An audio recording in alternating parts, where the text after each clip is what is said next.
Blog Talk Radio.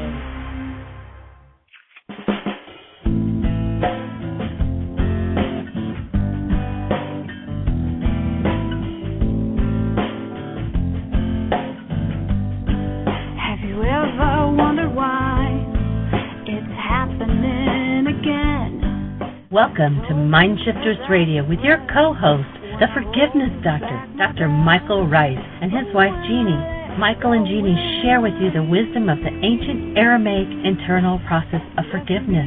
They offer tools and support 5 days a week from 2 to 3 p.m. Eastern Standard Time. They will support you in building a solid foundation within yourself to live in pure love. In Aramaic, Rakhma. Michael is the author of Why Is This Happening to Me Again? For more information on Michael and Jeanie, please visit www.whyagain.com. And now your co-host, the Forgiveness Doctor, Dr. Michael and Jeanie Ryce. And the truth that is rooted within me. Welcome to MindShifters Radio with Dr. Michael Ryce, the Forgiveness Doctor. And the call-in number is 646-200-4169. Good afternoon, Michael. Good afternoon. Here we are, day 65, 66, in our celebration of Memorial Day. Something like that. Anyway, for those who are new to the show, we are about eradicating war as one of our projects. And how are we going to do that? We're going to invite each person that comes on the show each day to be willing to look at one issue, one situation in their lives where they have some form of hostility or fear, and be willing to forgive, being willing to remove that form of hostility or fear from their lives. How will that help? I would offer that the accumulated hostility and fear on planet Earth over the eons of war are the bottom line cause, the thing that perpetuates and keeps war going. So forgiveness, what is that? Well, if you look on the right-hand side of our website, www.whyagain.com, www.whyagain.com, you will find a link that says download worksheets. And if you click on that link, the first 3 items under that link will tell you exactly how forgiveness works in the Aramaic. The opposite of what we've been taught through the Greek theology and Greek ideas, that forgiveness is how you go inside yourself and remove the hostility and fear that never belong. If you want to eradicate hostility and fear from your life, from your world, from your relationships, all you need to do is take responsibility for it and begin to change. Change isn't always easy. We come from generations and generations of ragers and deniers, and all kinds of games get played, but we do have the ability, individually and collectively, to change all hostility and fear. Remove it from our being. And as we remove it from our physiology, everything in our world starts to change. So welcome to the show. It's a delight to be here. And Jeanie, is Dr. Tim with us? Is David on the line?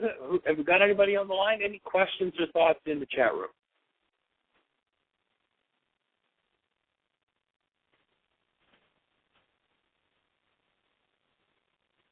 Good morning, Jeanie. Are you still with us? Did we lose you?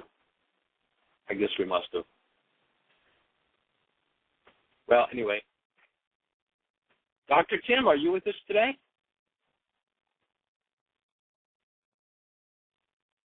David.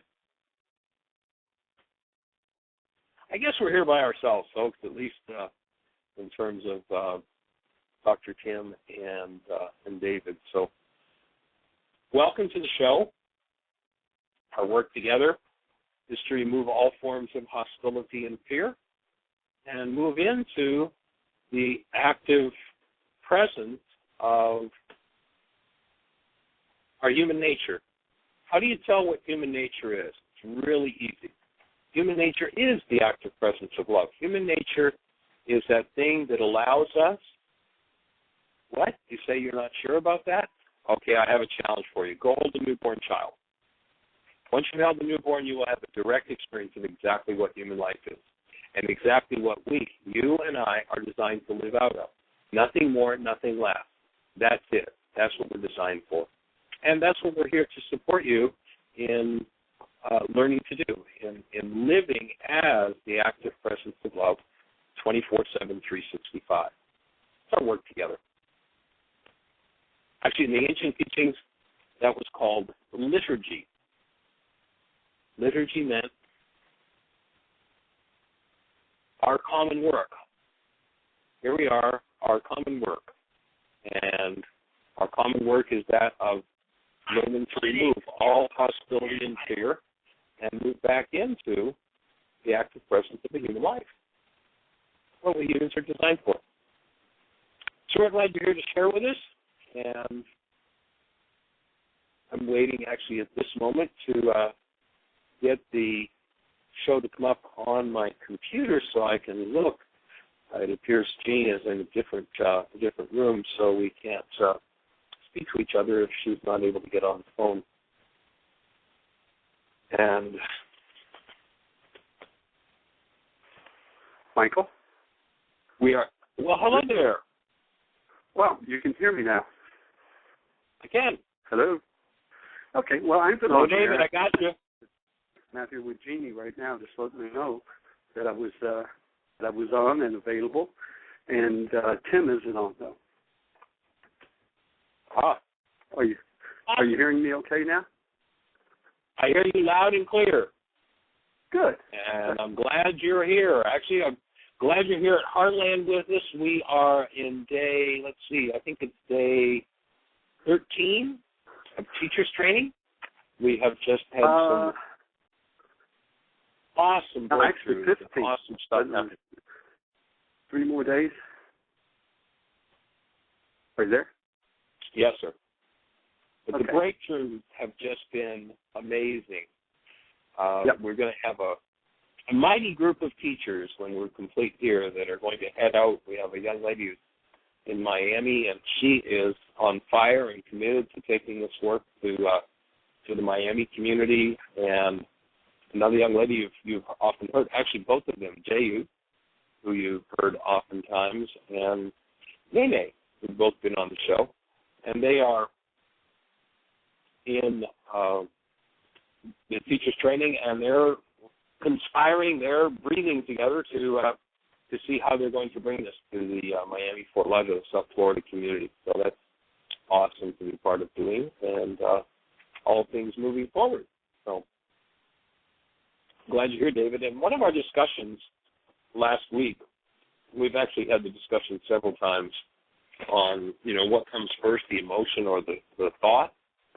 So I was doing a little research on that because my experience personally and the work that I've done with people always shows that the feeling is a result of a thought, and the feeling is what warns us about the quality of our thought. And I see that Peacemaker is on with us again. We're delighted that you're here, sir. And so I was doing some research, and there's a young woman named Candace Pert. Candace is a neurophysicist. She's retired from that now, but she was the chief of the section of brain biochemistry of clinical neuroscience at National Institute of Mental Health. She's a research professor in the Department of Physiology and Biophysics at Georgetown University, School of Medicine. She's the one who discovered opiate receptors in the brain and the actions of those receptors. And here's what Candace says. Thoughts give rise to neuropeptides and chemical reactions which give physiological results. She gives an analogy. She says, neuropeptides are the sheet music containing the notes that allow the body to orchestrate the physiological and emotional responses. So according to her research in the laboratory, a thought produces neuropeptide. We talked about that last week with Bruce Lipton's quote where he's saying thoughts become these neuropeptides, and the neuropeptides circulate in the structure till they find a cell where the receptor site matches, land on the receptor site, and produce chemistry in the cell or replicate chemically. So here's what Candace, who's the discoverer of these opiate receptors in the brain, says. Again, neuropeptides are the sheet music that contain the notes that allow the body to orchestrate physiological and emotional processes. And so she goes on to say, this is the mind-body connection in which every change in mental emotional state causes a change in body physiology. Likewise, every change in body physiology causes a change in the mental emotional state. Saying, speaking, healing involves connection between mind, body, and emotions, and it's proposed that neuropeptides are the molecular language that allows them to communicate. This discovery clearly places as the last step in aspects of the new sciences, that is, matter as the last step in the aspects of the new sciences. They acknowledge that physical matter, being as dense as it is, and based on everything breaking down into energy, that all energy containing frequencies and vibrations, physical matter is the lower frequency and the more energetically dense, so that it is the grossest or the most dense, and therefore ends up at the end of the chain of events in what we sense and see with an energy manifesting in the physical matter. Feelings are chemical, she says. They can kill or cure. And so Candace's research seems to agree with that. And, you know, it seems to make sense that if there were a conscious creator who were setting up a species to be able to create, that there'd be a warning signal. And what I've found consistently is that when you get people to touch into the thoughts that cause feelings change, feelings move. If we simply meditate and touch into a thought, it'll produce a feeling. When we switch that thought, a different feeling will be produced, and on we go. So anyway, that's the direction we're heading. And so we're delighted that you're here and glad to be supporting and sharing with you the work of forgiveness. And, of course, the work of forgiveness is how you go in and collapse what is going on within your mind or so-called mind in order to produce a change in your physiology. You know, Michael, along that line, every motivational seminar, every learning program that I've ever studied or looked into, every program as reference to, like, The Secret, What Belief Do We Know, and several other different movies that are put out there, and just different programs, every one of the teachers always talk about that whatever it is that we think about is what it is that we create. And I think the biggest, and for me, what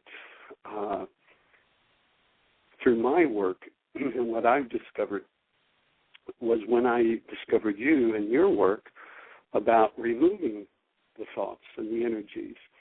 For I think that I was, prior to that, I spent a lot of time being, quote, positive, unquote, thinking to do affirmations and do certain things because I knew, and most, as I said, most belief systems will say, you know, well, ask for this or write this out, claim this, do an affirmation here, say this, and the purpose of all of those is to drive the attention of the focus on what it is that we want, what it is that we desire, have, or to be. And I, when I discovered your work, then it brought it to the realization. I felt like that I was really always a positive, enthusiastic person. It was when I did behaviors that I was unaware of that I was doing. And then what I wanted to do was, well, let me be positive. Let me be enthusiastic about this, even though there were things that were going on around me that were, quote, unquote, on a negative feeling. It's like, really, what is it that I do with the feelings and the emotions, the thoughts that come up? And I think I'm just like everyone else, that all of a sudden I'll have a thought, and I wonder and get caught up into that thought. And until I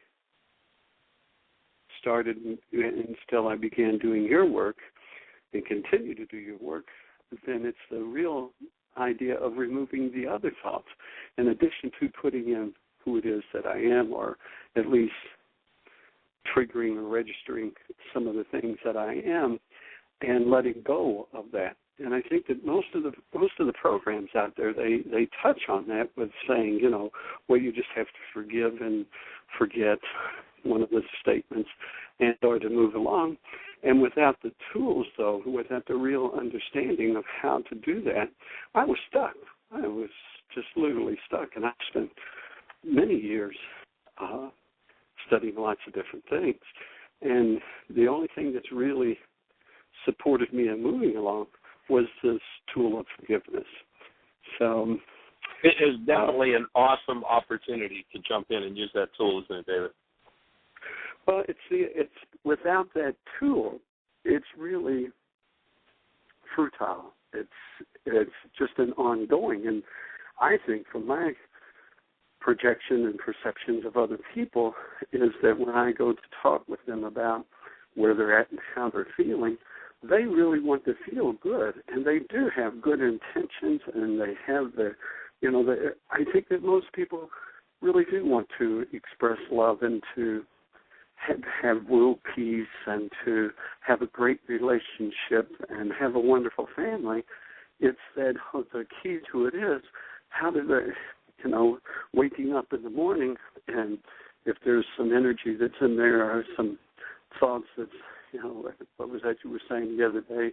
Do we wake up and say, good morning, or God, or good God, it's morning? Well, when it's those good God, it's morning. What was that? Definitely, good God morning's a better way to wake up. I agree with that one. Jeannie's got somebody with a question in the chat room. Okay. Let me just give her the headset. Her phone has cut off, so I'm going to give her the headset.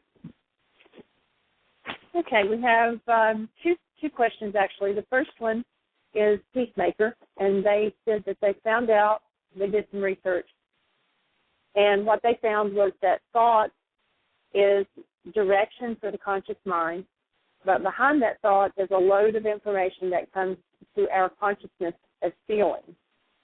And so this is kind of a continuation of Friday's conversation about which comes first, the feeling or the thought.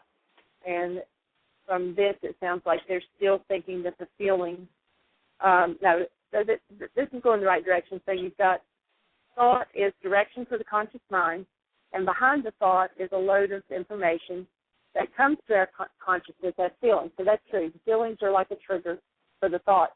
So you can address that one. And then the second one is Joe says, money. My question involves relationship with money.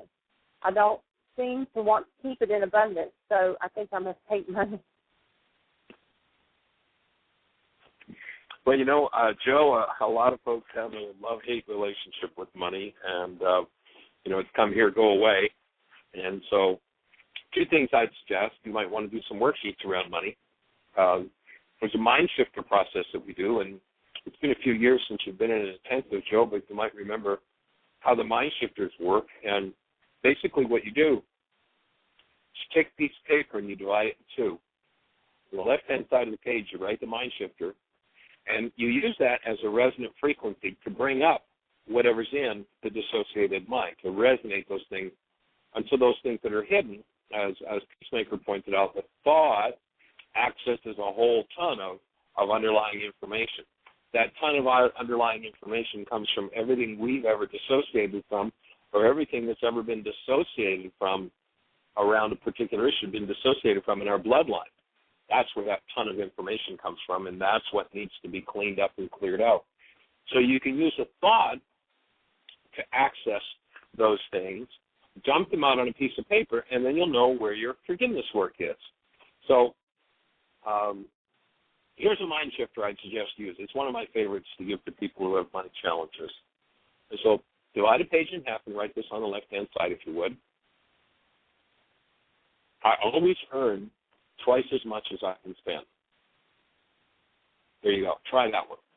And as you work with, I always earn twice as much as I can spend, the first thing that usually comes up for most people is, BS, who are you trying to kid? You're crazy. That's not true. I'm angry when you say that. That doesn't, and on and on and on we go. So let's just work with that one, and then as you see core issues coming up, that might be the place to do some worksheets, see what happens. So on we go. So let's keep moving in that direction, awakening and touching into exactly what it is that we create our lives with. You know, if you go to the opening words in the book of John, we're told it says, in the beginning was the Word, and the Word became flesh. And in Aramaic, what it says is, in the beginning was the mind energy, or the willed action, and the mind energy became flesh. And so we start out in that. We open from being. You know, the being that we are has the ability to engage in original creation by bringing mind energy, thought, into the structure that's never been seen before. And as that comes into the structure, we have the opportunity to create with it. If our creation is off base, our physiology will warn us. You don't want to put that in here with some form of sadness, grief, pain, rage, fear, hostility, whatever it is. And so that will give us the impetus to keep our thoughts on track, to keep our creative process in a constructive channel. And so that's where we want to go with thought process.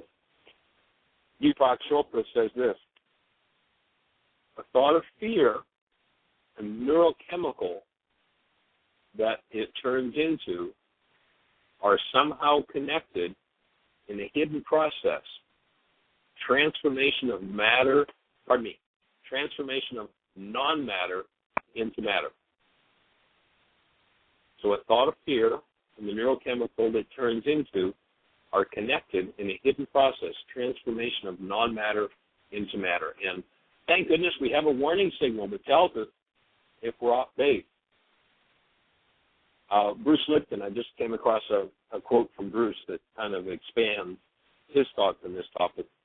And he's speaking about his own life personally, and what he writes is, I was exhilarated by the new realization that I could change the character of my life by changing my beliefs. One second, let me catch up. A few changed here. I was instantly energized because I realized that there was a science-based path that would take me from my job as a perennial victim to my new position as a creator of my destiny. Environmental signals adjust gene expression so the individual can adapt and survive maximally in any given situation. So a frequency comes in from the environment, and that literally changes our gene expression. What controls the composition of your blood, and therefore the face of your cell? In summary, signals from the environment, such as light, sound, smell, and touch, are received by the brain as perceptions. The perceptions are interpreted by the mind. In response to the mind's interpretation, the brain releases chemistry into the blood that controls the cell behavior and genetic activity. So if you change your belief and perception, you can change the chemistry of your blood and create your own biology. You are a cell biologist, or more accurately, he says, I think this is pretty cool the way he says it, a self-biologist when it comes to controlling the environment of yourself.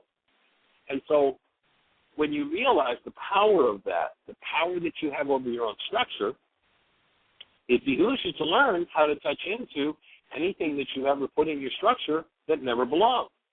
However, the challenge becomes if you're in denial of that which you put in your structure, if you don't want to own what you put in your structure, then you disable yourself in the ability to change it.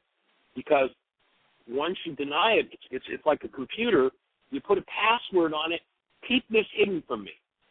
Whenever something comes along that resonates it, give me feelings, give me behaviors, but don't put me in touch with what I put into my structure. Allow me to keep that hidden. And, of course, if we keep it hidden, we can't change it. Who's in charge of the cell biology? You and your whole genetic bloodline. If a particular stimulus, let's say you think the thought about money, we'll kind of tap in with Joe's conversation. So if I think the thought about money, I hate money, and I have 1,000 generations of people who earned money and threw it away, fell into dire poverty, if that's what's in my genetic structure, then that thought from my mental environment will open the gene expression for behaviors and feelings of poverty, of lack, of loss, and the behaviors that will tend to come forward and express will be those of, I do behaviors that assist me to get rid of money, that I feel unworthy of it, or, whatever the particular dynamic is, and then I have a chance to dissociate from that, pretend it's not mine, and all of a sudden, you get to change. If we take responsibility for what comes up in the cell. Now, the frequencies that come up from the genes are so subtle that most people have never spent the time to learn how to listen to them and decode them. And I can remember I used to be in the studio business. That was studio in Nashville, Tennessee. And we had this fellow who was a producer of music. He was awesome. His ear was absolutely phenomenal. And I was on the business end of it. I'd be out front in the studio, and he'd call me in, and he'd say, Michael, come here, listen to this piece of music. And he'd play it. And I go, man, that's awesome. And he'd tell the engineer to take out one instrument. And he'd say, there, now listen to it. And I'd say, yeah, it sounds awesome. He'd say, no, but what's missing? I don't know what's missing. This guy could tell if you took out, if you cut the sound of the oboe in half, he knew that changed. I didn't have a clue. I didn't have the ear for that. This guy had spent years in developing the brain cells for being able to mix music and produce music and hear every instrument, every sound, every voice, and just balance them so perfectly. And, all 10 different waves sounded awesome to me. I didn't know the oboe just disappeared. I didn't know the cello came in. I didn't have the brain cells for that subtlety. And if one wants to really take charge of their own biology, then we're going to have to learn to decode our own genetics, that when something is stimulated into activity, instead of staying dissociated from it, instead of not knowing what's going on there, like my friend who was in the studio business, we're going to have to learn to decode our own genetics. We're going to have to learn to listen with an ear that tells us when something's activated that is destructive to us. And then once we do that, we have the opportunity to change those things. If we never learn to decode those things, guess what happens? The whole structure set up that it will send us somebody with the decoder. So the decoder, somebody will show up to play that out, energetic pattern out with us.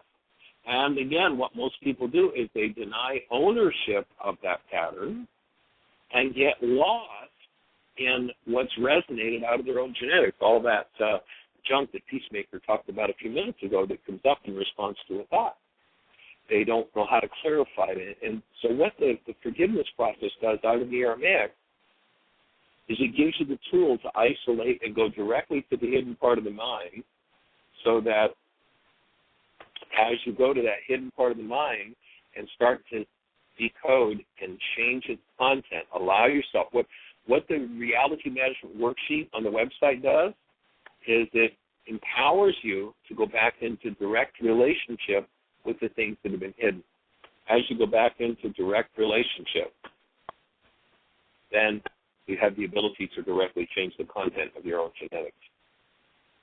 And so here we are, able to own, able to change. What do you change?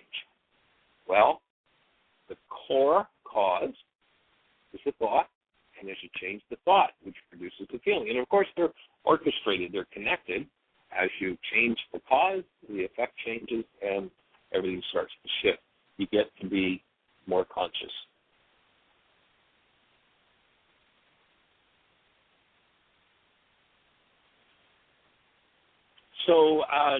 have we heard from Dr. Tim yet? Dr. Tim is usually on the show. Missed him today. He's not around.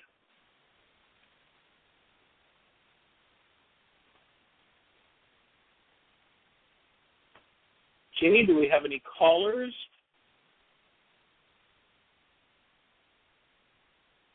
Any important conversation happening in the chat room that we should know about? And I know your phone isn't operating. I wish there was a way to change that, but right now there isn't.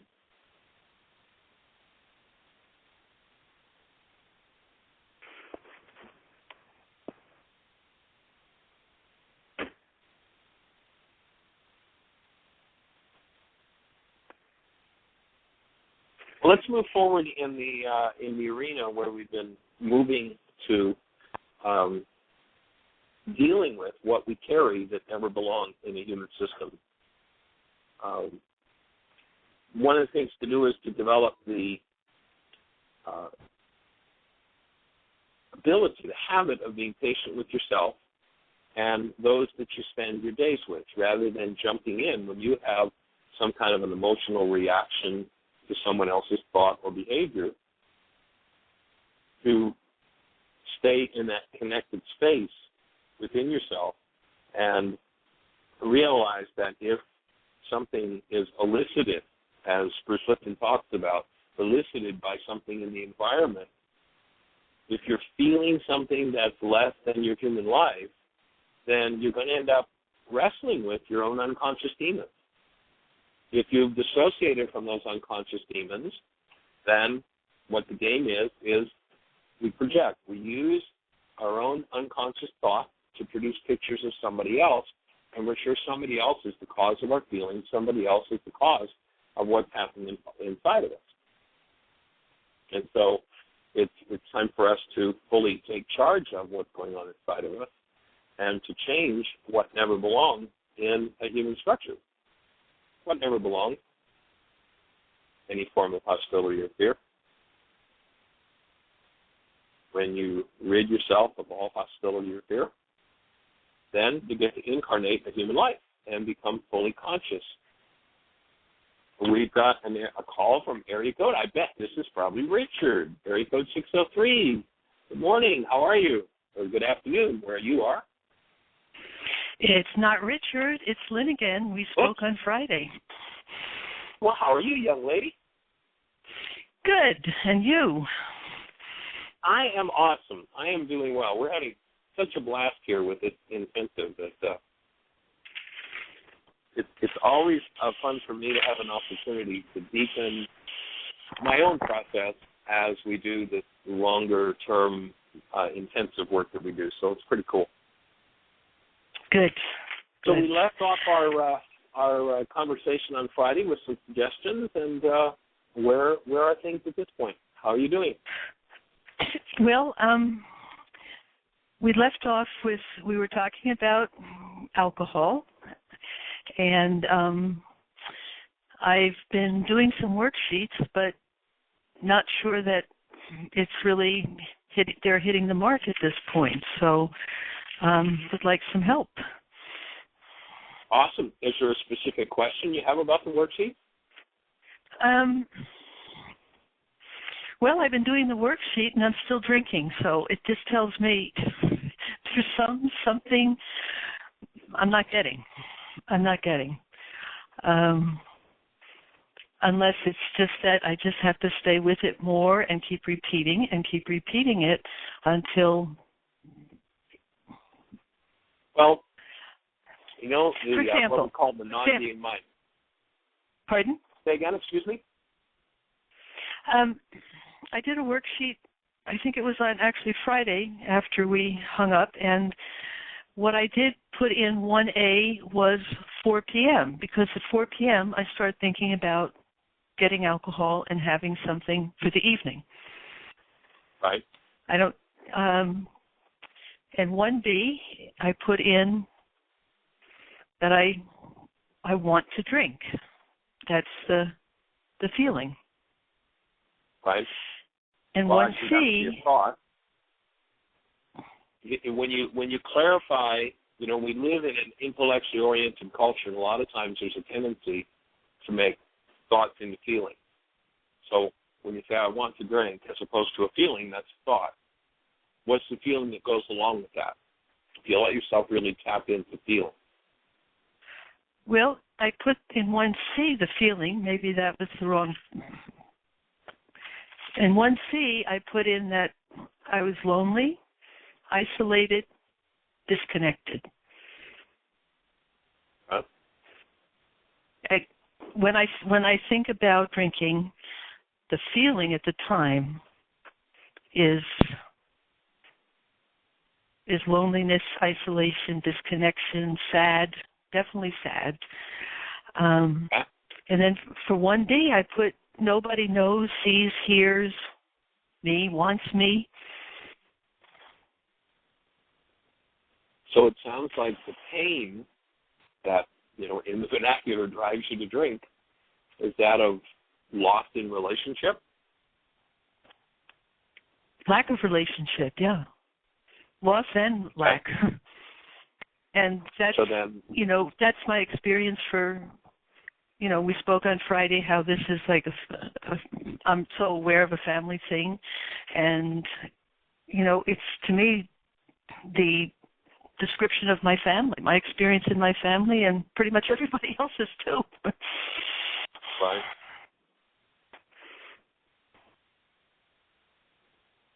So then you might want to start to look at those family relationships and or relationships that you've had that have been lost, and start doing worksheets around, if I had a relationship with Charlie, then 1A is Charlie, and we divorced, and it was nasty, and blah, blah, blah, and what did I want? All I wanted was acceptance and love from Charlie. Maybe I'd do a corollary worksheet to that where I'm the object of attention, and my goal was I wanted to be able to love and accept Charlie instead of be in frustration and anger all the time. Each of those worksheets would tend to take you into deeper parts of your mind to clean out those parts.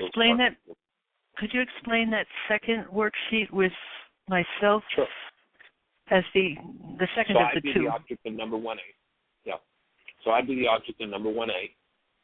And the situation would be, Charlie and I were married. I loved him dearly, but I would find myself oftentimes yelling. So that might be just a hypothetical situation. Right. And Charlie hated it when I yelled, and that finally broke our relationship. Oh, but then my feeling might be helpless over yelling. My thought might be in that relationship, because I have a whole relationship file filled with pain, my thought might be that I have to yell in order to protect myself from being hurt in a relationship. So then when I get down to step 3, where I identify the goal that I held for myself in that situation, that goal might be I want to give up protection in relationship and speak gently to my partner. And then I cancel that goal and see what opens in that file in my mind.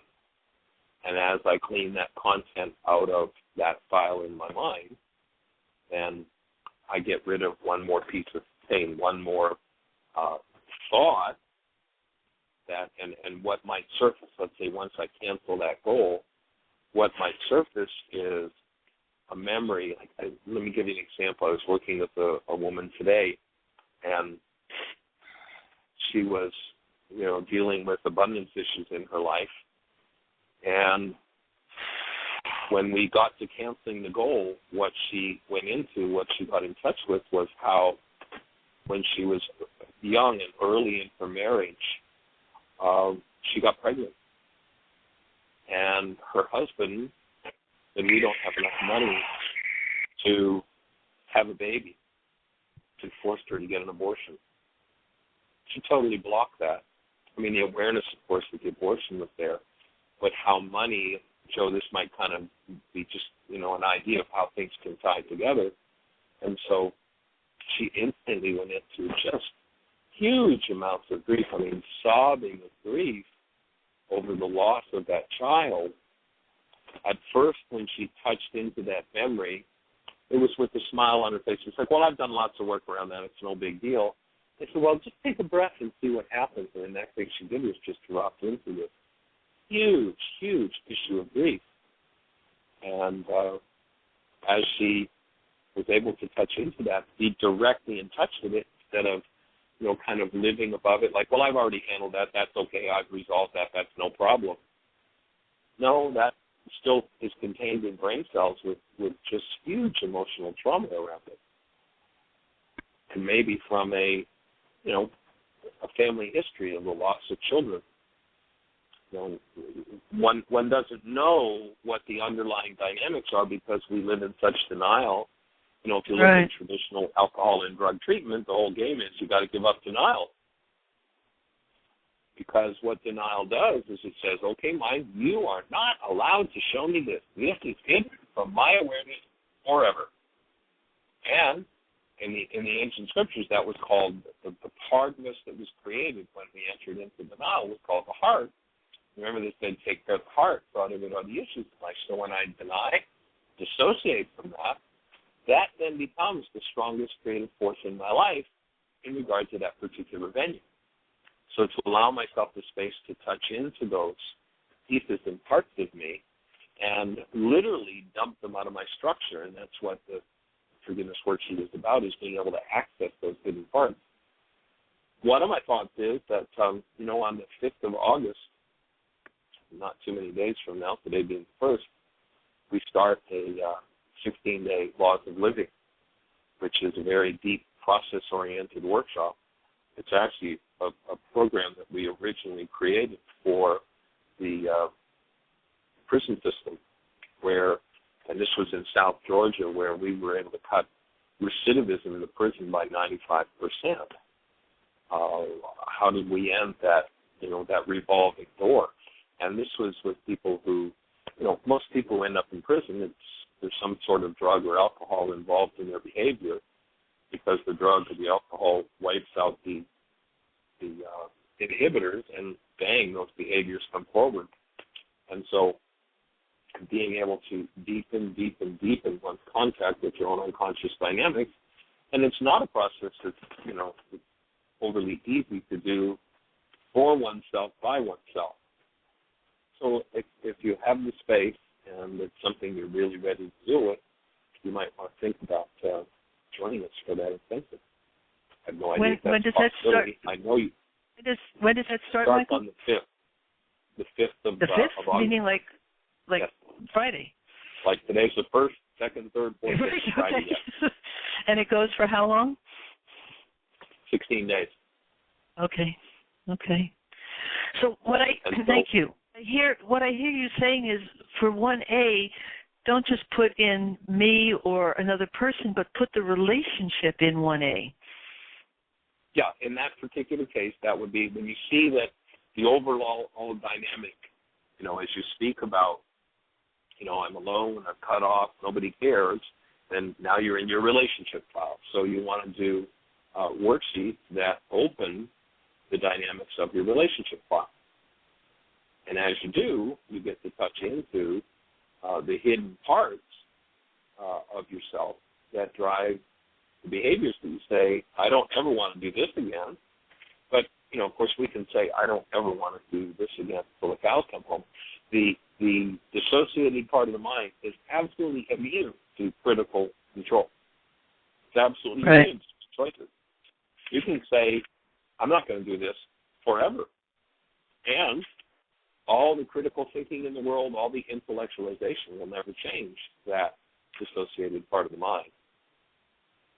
But what will change it is opening what in the ancient teachings they called the veil of the temple, opening to look directly at what's the underlying pain that speaks to me that drives me into this behavior that I've said I never want to do this again. Of course, in this case, the behavior drinking. The Laws of Living, I just opened the flyer on it. It's August 5th to 20th. And, of course, We've got a residential center, Heartland. We're in the Ozarks in southern Missouri. Are you in California, if I remember correctly? I'm currently in Oregon. Oregon, okay. Yeah. So we're in southern Missouri in the Ozarks. People flying into Springfield, Missouri. We've got a residential center. The intensive includes real high level fresh and raw food that creates physiological detoxification that tends to accelerate that deepening process. And the full intensive everything, food, accommodations, workshops, workshop materials, everything is $2,800 for the 16 days. So if that's something that, is important enough and looks like there's space to perhaps do, that might be something to look at and see how it might fit in the calendar and be in the space of personal support for going to depth in the issues that you're working on. I'm not sure I can pull that off money-wise, but I understand. Yeah. Well, if money would be the only thing that would stop you from doing it, our work isn't about money. It becomes part of everybody's process because we all have bills to pay. But I'm happy to work with you in a way that would make it doable with money if you need to spread it out over a period of time. But if that's the only thing that would prohibit it, then let's talk about how some kind of a payment plan that would spread it out in a way that would make it doable, and we're happy to work with you on that. Mm-hmm. Thank you. And I really appreciate in 1A, I've always put another person, but I haven't, like my father, who I feel like I've drank at for a long time. But I haven't put the relationship there. And this opens a whole new door. So I really thank you for that. There's something really important there for me. So. Well, yeah, ultimately the worksheet process can be done on any person, place, thing, or event, past, present, future, living or dead, including yourself. So if you have a thought about a future happening in your life, you can use that subject as the number 1A. If you have something that happened, 2 decades ago, when you think about that situation, up comes that trauma, then that would be the tension. You get up in the middle of the night, you stub your toe on a chair, and you go into a rage and want to obliterate the chair. Chair would be number 1A in the workshop. Whatever situation.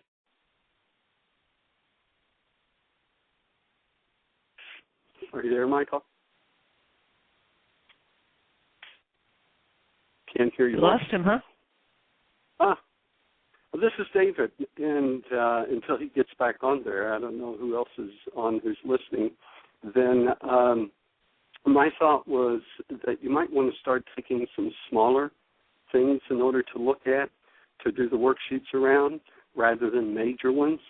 Kind of do some little things that might be going on in the daytime for you, rather than to tackle the major ones. And then you start building the mindset and the frequency where you're training your mind and you're opening it up. Because sometimes when we take on the biggest things, within the mind would just shut down because the pain and all of the energy that's around it gets overloaded, and the mind wants to then shut it down, and you can say, "Well, this doesn't work," with that. So just you might want to take some smaller things, just little irritations that come up for you. So it can be anything, just anything. If you have a pet and the pet starts barking or something and it triggers something in you, then do it on that. Yeah, I did some of those. Yeah, I did some of those initially, but now I've been so focused. You're right on this whole drinking thing because I want to get it. Yeah. Well, yeah. The mind wants to get rid of all of that, really quickly, and all the stuff that comes up, and it's a gradual process of building things. Right. Right. Okay. I'm back. Okay. Can you guys hear me? Now I can. Yeah. Oh, good. I don't know what happened. Jeanie just informed me that I disappeared, so my apology. That's okay. I was just recommending you to look at taking and doing the worksheet on some smaller irritations, some smaller things that come up maybe on a daily basis, and just commit to doing 5 or 6 worksheets a day and doing them just on some minor things as building up rather than to tackle some of the major ones with that. Yeah. Right, yeah, it's always, definitely. like any skill, you start with the small stuff, and you're going to tend to move forward faster. If you're in in a space where you've got deep level support, you can always move in deeper, faster. But definitely making a practice of the worksheet allows the process to move forward more quickly. Thank you very much. Thank you very much. Oh, I'm delighted to be on the team. This work is phenomenal to me. It's I have some background in physics, and it just is a real find for me. No mistakes. Thank you. I understand it was a real find for me, and the changes it makes in lives is nothing short of miraculous. And I wish I could take credit for it. I can't. I had the privilege of getting to work with the ancient Aramaic language and the original teachings of a man named Ye-shua in Aramaic, and as opposed to being about theology, it's about here's how it all works, and the understanding of how it all works from that language is just monumental, absolutely monumental. Okay, I have a Julie Haverstick. Go ahead, Linda. Lynn, did you have another thought for us? I think that it's great. She sounds great with where she's at and what she's. It's really about the consistency of it and doing little minor things. And as you pointed out, if there's someone there that can support you, or someone that's interested in the work itself, where you can communicate and do it and communicate daily. And it's great that you're on the show on Friday and then on Monday, and use that as my recommendation, use that as a support, and if there's anyone local that will support you, then that in itself is very helpful. Great. I wasn't sure if Lynn started to say something else, David. Lynn, did you have another Well, I was just going to, it's a question, I have this question about carbon-based memory. Is there something that literally happens in the carbon atom that's discernible or somehow measurable, or is it you're calling it carbon-based memory because we are predominantly carbon? Well, when you look at this so-called body-mind unit as an energy system, you realize that every thought, every feeling, every reality that comes into the structure is stored within the structure. It's stored, it appears holographically in every cell, including the sperm and the egg. So it's passed from generation to generation to generation. And if you make the leap from, okay, what's this so-called body made of? The base element is carbon. And where I think that it becomes incredible to recognize and how deeply they knew. When I first ran into the Aramaic teachings of Ye-shua, my background was in electronics with a side study in physics, and it became very clear to me that it was a physics language, not a theological language. It was a language about psychology. It was a language about genetics. When they said the sins of the fathers are passed into 3 and 4 generations, they knew exactly what they were talking about. The word sin being an archery term, meaning an energy, pain, trauma that's off the mark that's going to be passed on to future generations. And when they talked about the Antichrist in Aramaic, the 666, you hear Paul saying the goal of the work was to be of like mind with Christ. What mind did Christ think with? He thought with the only functioning mind in the universe, the mind of love, the mind of God. The body's so-called function that we call mind really isn't mind at all. It's just a storage system that spits up information. So if I say don't think about the color of your car, the average person says, well, now I'm thinking about the color of my car. Actually, you're not thinking about it. Just the content that's there is resonating and firing. There's no thinking involved. what we're looking to do is to strengthen the thinking being to actually come in and start to interrupt the patterns in its carbon-based memory system.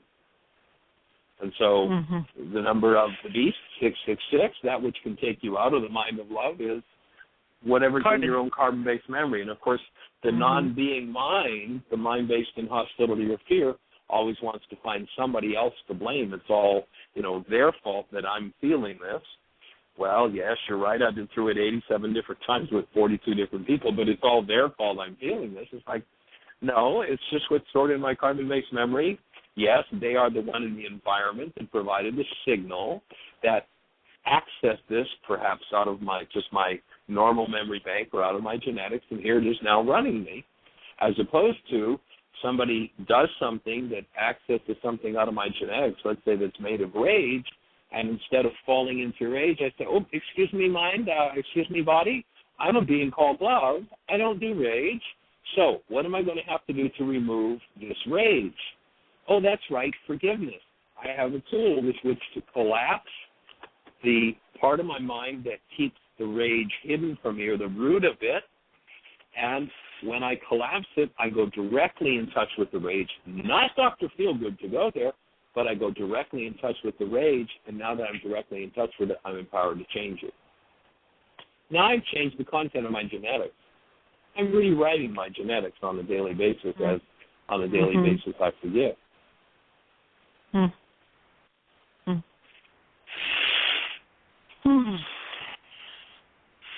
Thank you. Julie Haverstick is a young lady here at Heartland who actually is a kindergarten grade 1 teacher, and she's here at the intensive. Actually, she lives at Heartland now. She's been doing intensives with us for the last 20 or so years, wrote the book Healing Children, Loving Children. I understand Julie is on the line with us. Julie, are you there? Do you have a thought for us?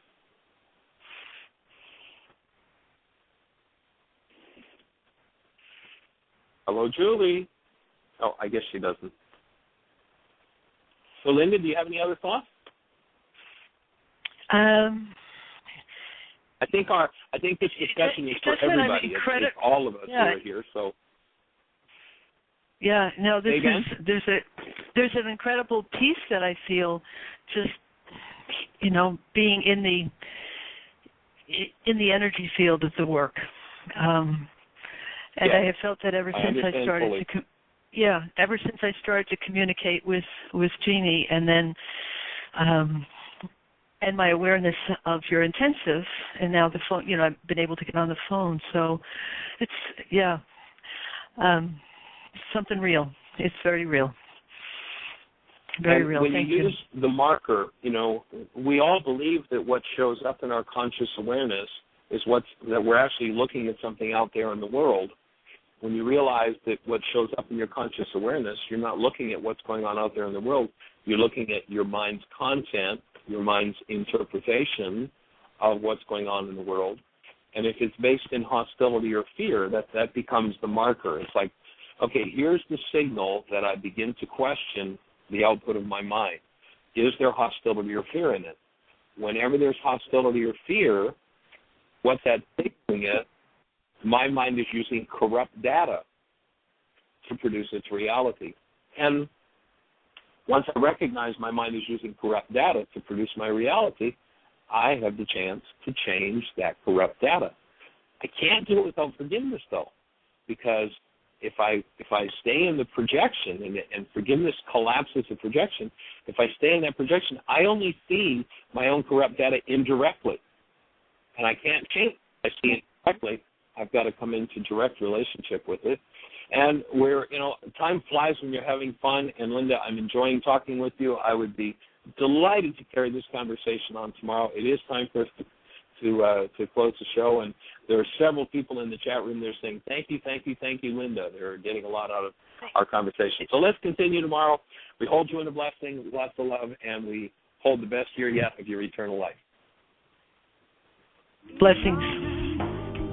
Thank you for listening to MindShifters Radio with the Forgiveness Doctor, Dr. Michael Ryce, and his wife Jeanie, who present that internal Aramaic process of forgiveness. Michael and Jeanie are here every Monday through Friday from 2 to 3 p.m. Eastern Standard Time on Earth Angels Radio. For more on Michael and Jeanie, please visit www.whyagain.com. That's www.whyagain.com. Continuously